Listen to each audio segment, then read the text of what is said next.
Welcome back. It's been about 3 hours here, and we are ready to move on to the next step, which is making our dough. So I'm going to take this off here, and I'm going to hold this up a little bit.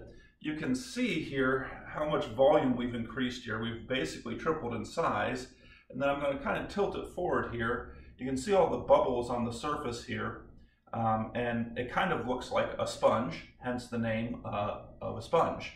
So this is exactly what we want to see. This means we're in a really good spot. Now, as I said, you could probably hold this for another hour or so and have it be just fine.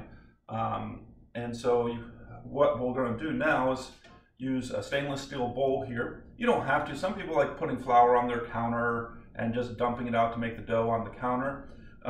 Just makes a big mess, and so I like using a stainless steel bowl. So we're just going to dump the sponge, and you can kind of see it is all stringy, and a lot of that's some of the gluten that's developed. And then of course I'm going to take a spatula here and scrape most of this sponge. I mean, you don't get every little bit out, that's fine, of course. I'm going to scrape this into my stainless steel bowl. Now, some of you who are watching the first part might be wondering why I didn't add salt in, because I said there was 4 ingredients. And let me just fill this up with some water. And the reason I didn't put salt in right away is that salt actually inhibits the growth of yeast.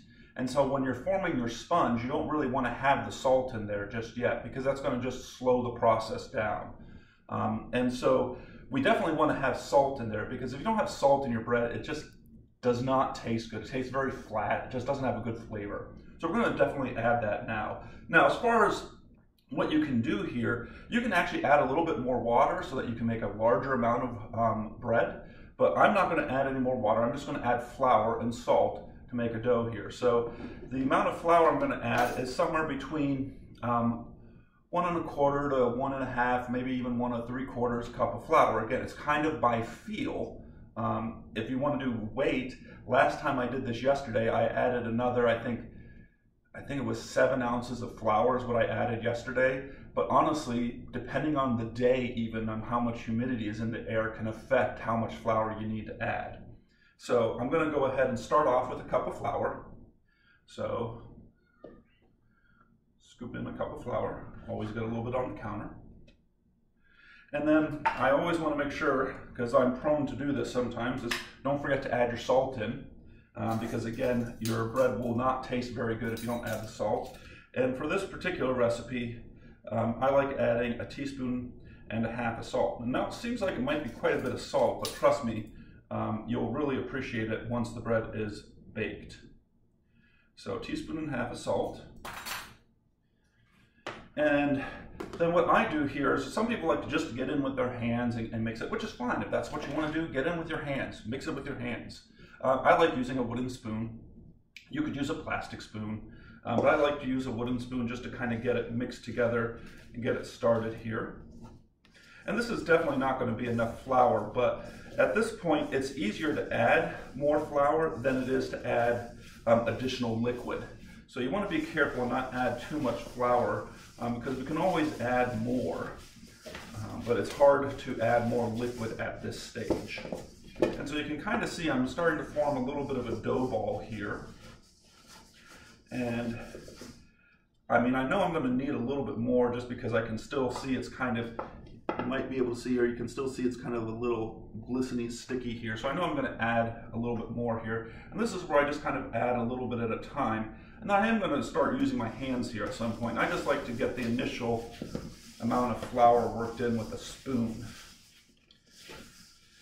Okay, so that's forming a pretty nice dough here right now. So what I'm going to do here is just use my fingers to clean off my wooden spoon. And this is another thing, just like before, you want to make sure to either put this in some water or rinse it off right away so that that flour mixture doesn't harden on there. Now, I'm just going to start using it now. You normally don't tilt the bowl like this, but I'm just going to start kind of squeezing, flipping it, turning it a little bit. And this stage is basically referring to as, of course, kneading the dough. So this has a couple purposes. One is we're trying to make sure all of the ingredients are mixed together. And Number two is it's going to help form gluten in our bread, which is going to, again, give it that nice texture.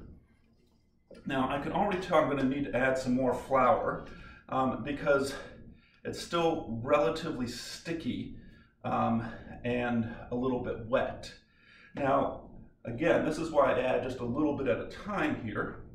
And you might say I added quite a bit there, but what you can do here is you can say, okay, well, I'm going to add a little bit of flour there, and there's still quite a bit in the bowl. And then you can kind of just start working it in your hands above the bowl. I always like to think that this develops some nice forearm muscles.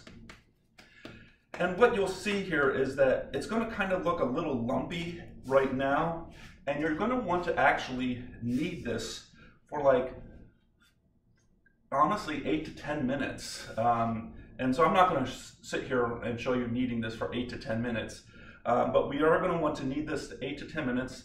And once we're done here, we'll have, the dough won't have that kind of lumpy texture anymore. It'll be nice and smooth because all the flour will have been worked in, and it'll be very elastic.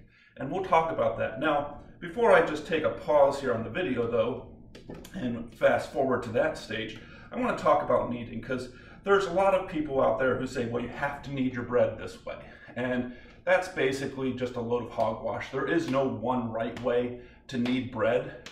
The purpose of kneading bread is to stretch it and help form the gluten proteins form in the dough.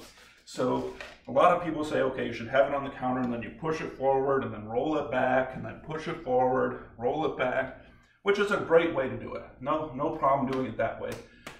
I like to just knead it back and forth, and my hands like this. Don't ask me why, I just like to do that. Other people do a kind of a more violent approach, and they sit here and they fling it onto the table like this, and I'm kind of doing it slowly, but you'll see it. Or other people I've even seen where they'll take it and they'll literally slam it down on the table, on the counter. I am just going to, again, do the kind of back and forth kneading. But again, we need to knead this, and I can tell this is still a little too sticky, so I'm going to be adding a little bit more flour in. All right, but in another 10 minutes, you'll get to see what this dough looks like.